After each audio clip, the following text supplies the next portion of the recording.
بسم اللہ الرحمن الرحیم۔ بسم اللہ الرحمن الرحیم۔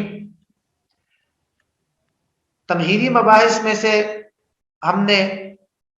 آخری بحث شروع کی تھی کہ معاملات کے مسائل کیسے حل کرے۔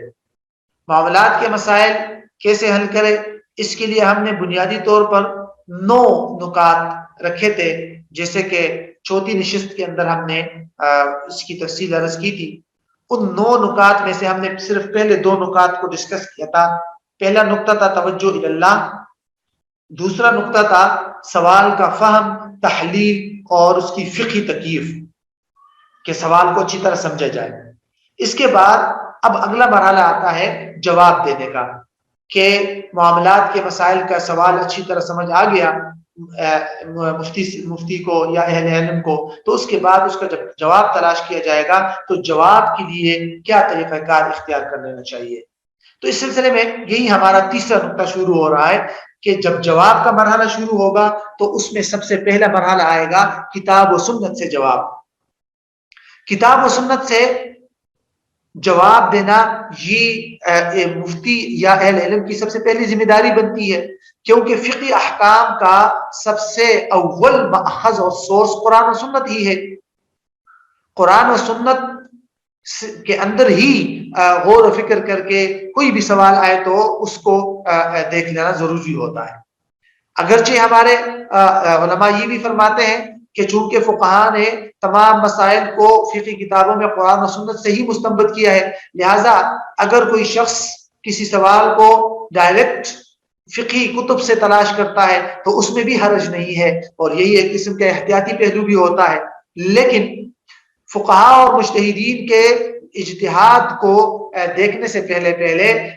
قرآن و سنت کے اندر اس مسئلے کو تلاش کرنا اور اصول فقہ کے اصولوں کو مد نظر رکھ کر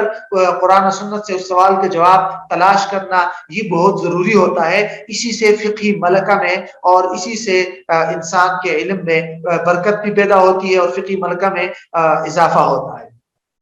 ہاں، یہ الگ بات ہے کہ صرف کتاب و سنت پر اور قرآن و سنت میں غور و فکر کر کے اپنے ذہن پر کو معیار بنا کر اسی پر اکتفا نہیں کرنا چاہیے، بلکہ اس کے بعد پھر فقہی کتب میں ضرور اس مسئلے کو دیکھ لینا چاہیے کہ کہیں مجھ سے کتاب و سنت کے سمجھنے میں غلطی تو نہیں ہوئی، اور میں نے جو مسئلہ سمجھا ہے کتاب و سنت سے، قرآن سے یا سنت سے، کیا وہ مسئلہ فقہاء کے سمجھ کے خلاف تو نہیں ہے؟ اگر ہے تو کہاں، اور کہاں ایسا فرق پیش آیا ہے اور یہ کیوں آیا؟ تو ان باتوں کو مد نظر رکھنا بھی بہت ضروری ہوتا ہے۔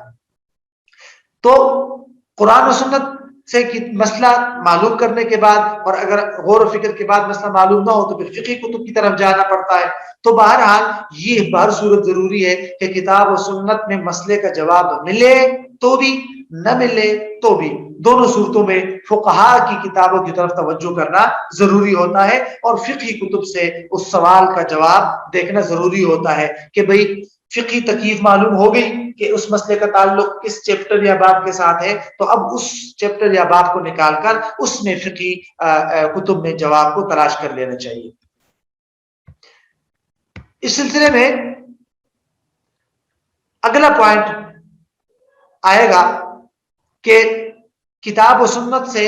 میں جواب کو غور و فکر کر لیا گیا جواب کی تلاش کے لیے، تو جیسے میں نے عرض کر دیا کہ جواب ملے یا نہ ملے، بہر صورت فقہی کتب میں بھی جواب کو تلاش کرنا ضروری ہوتا ہے۔ فقہی کتب میں کبھی ایسا ہوتا ہے، بلکہ عموماً ایسا ہوگا کہ ایک صریح جزیہ مل جائے گا، واضح عبارت مل جائے گی جس سے اس سوال کا جواب معلوم ہو جائے گا۔ یہی وجہ ہے کہ علماء کہتے ہیں کہ مفتی کی تقریباً پہلی ذمہ داری یہی ہے کہ وہ قرآن و سنت کی نصوص کے ساتھ ساتھ اپنے مسلک کی معتمد کتب میں جواب تلاش کرے،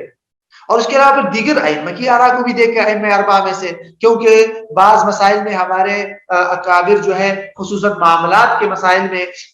لوگوں کی ضرورت آسانی کے لیے دیگر ائمہ کی آراء کو بھی اختیار کرتے ہیں۔ تو بہرحال فقہی کتابوں میں جب جواب تلاش کیا جائے گا تو اس کی 2 صورتیں ہوگی۔ ایک صورت صریح جزیہ کی کہ آپ کے سامنے فقہی کتاب میں واضح عبارت مل گئی تو اسی واضح عبارت کی بنیاد پر جواب کو دیکھ لینا چاہیے اور جواب دے دینا چاہیے۔ دوسری صورت یہ ہوتی ہے کہ فقہ کتب میں واضح عبارت تو نہیں ملی لیکن اس کی تخریج کر لی جائے. تخریج کا مطلب یہ ہوتا ہے کہ جو سوال کے اندر جو مسئلہ یا معاملہ پوچھا گیا ہے اس کی واضح اور عبارت یا اس کا واضح حکم فقہ کتب میں نہیں ہے لیکن اس سے ملتے جلتے اور مشابہ مسائل موجود ہیں، تو ان ملتے جلتے مسائل کی روشنی میں یا اصول فقہ کے اصولوں کی روشنی میں اس سوال کی تخریج کر لینا چاہیے، جس کو تخریج الفروع علی الاصول کہتے ہیں. یا فقہ کتب میں جو اس کے نظائر اور ملتے جلتے مسائل ہے اس کی روشنی میں جواب کو حل کر لینا چاہیے. اصول فقہ کی کتابوں میں تنقیح منات اور تطبیق وغیرہ کے جو مباحث ہوتی ہے قیاس وغیرہ کے سلسلے میں، تو اس کو بھی مد نظر رکھنا ضروری ہوتا ہے اور اس کو بھی دیکھ لینا چاہیے. ہمارے جو ہے درس نظامی پڑھنے والے حضرات جنہوں نے اصول فقہ پڑھی ہو تو ان کو یہ دونوں باتیں تقریباً سمجھ آ گئی ہوگی. اب اگلا پوائنٹ کی طرف ہم جاتے ہیں، 5واں پوائنٹ، فتاوا میں جواب کی تلاش. یعنی ایک مفتی کے سامنے سوال آیا،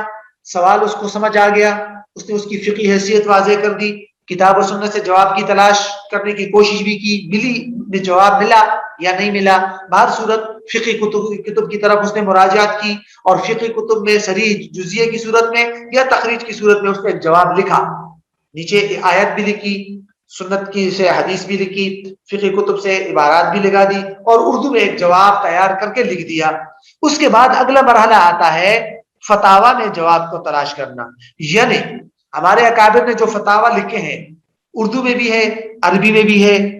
تو ان فتاوا کو بھی دیکھ لینا چاہیے اس سوال کا جواب، تاکہ یہ معلوم ہو جائے کہ اگر اس قسم کا سوال ان سے پوچھا گیا ہے یا نہیں، اگر موجود ہے تو انہوں نے کیا جواب دیا ہے، کیا ان کا جواب اور میں نے جو کوشش کر کے جو جواب دیا ہے ان دونوں جوابات میں فرق ہے یا نہیں. اگر فرق نہیں ہے تو ماشاءاللہ، اور اگر فرق ہے تو کیوں، یہ فرق کیوں پیش آیا، ان کے استدلال میں میرے استدلال میں کیا فرق ہے، مجھ سے کہاں ایسے بھول ہوئی ہے یا غلطی ہوئی ہے جس کی وجہ سے جواب میں فرق آیا. اس کے لیے حضرت اشرف علی تھانوی رحمہ اللہ کا امداد الفتاوا دیکھ لینا چاہیے، مفتی محمد تقی عثمانی صاحب دامت برکات ان کا فتاوا عثمانی ہو گیا تو وہ دیکھ لینا چاہیے.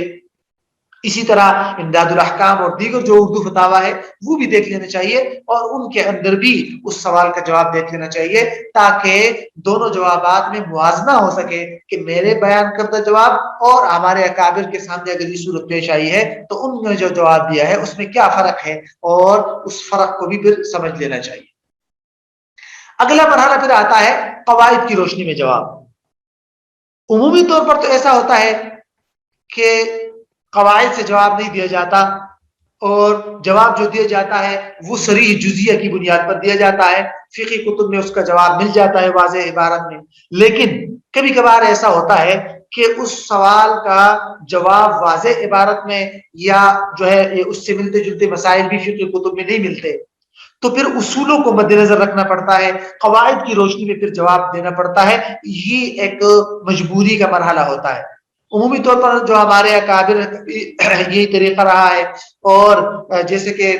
فقہ قواعد کے بارے میں عمومی طور پر فقہا کی رائے ہے کہ فقہ قواعد کی بنیاد پر جواب نہیں دینا چاہیے، کیونکہ فقہ قواعد میں کچھ مستثنیات ہوتی ہے، شرائط و قیود ہوتی ہے جس کو مد نظر رکھنا ضروری ہوتا ہے. ایسا ہو سکتا ہے کہ آپ کی نظر میں ایک مسئلہ ایک قاعدے کے تحت آ رہا ہو لیکن وہی مسئلہ اس قاعدے سے مستثنا ہو کسی اور قاعدے کی وجہ سے، تو وہاں غلطی کا امکان ہوتا ہے. تو عمومی طور پر قواعد کی روشنی میں جواب نہیں دینا چاہیے، بلکہ کوشش کرنی چاہیے کہ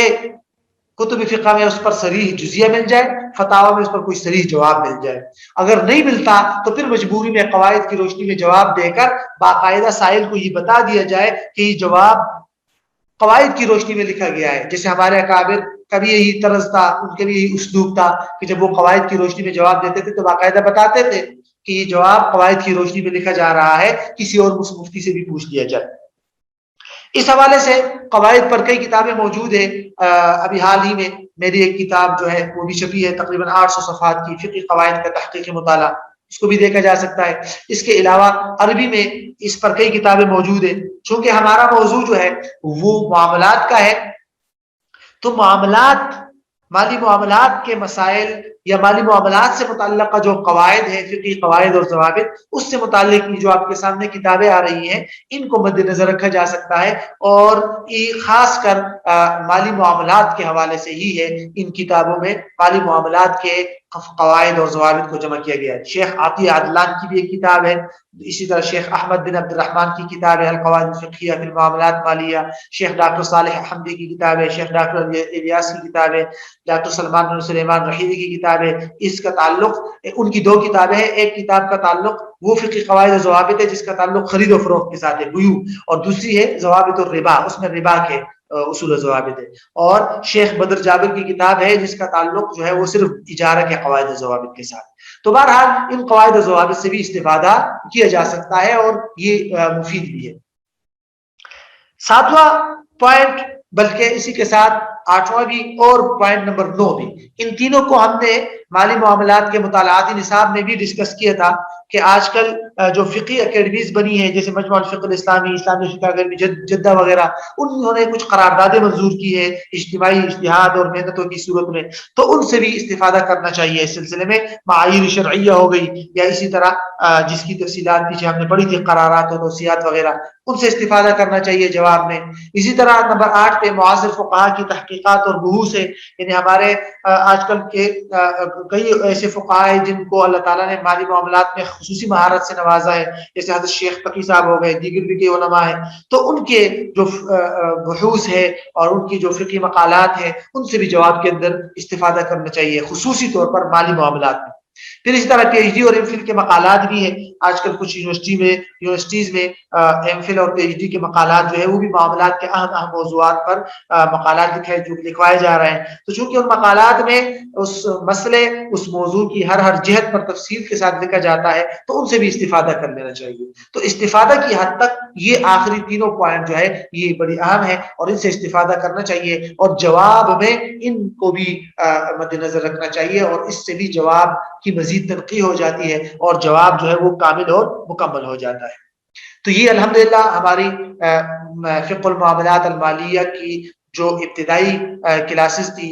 تمہیدی مباحث پر مشتمل، وہ 4 نکات جس میں آپ کے سامنے ہم نے رکھے تھے وہ مکمل ہو گئے۔ اس کے بعد انشاءاللہ ہم باقاعدہ فقہ المعاملات المالیہ کے جو موضوعات ہے خرید و فروخت سے لے کر اس کا ایک آخر تک جو تمام ابواب ہے، ایک ایک باب کی انشاءاللہ ترتیب وار مختلف نشستوں میں تفصیل بتائیں گے، اور پہلی نشست میں انشاءاللہ ہم جو کچھ پڑھیں گے اس کا مکمل خاکہ آپ کے سامنے رکھیں گے، تاکہ اس دروس کے اس سلسلے کا ایک مکمل خاکہ ذہن میں ہو کہ ہم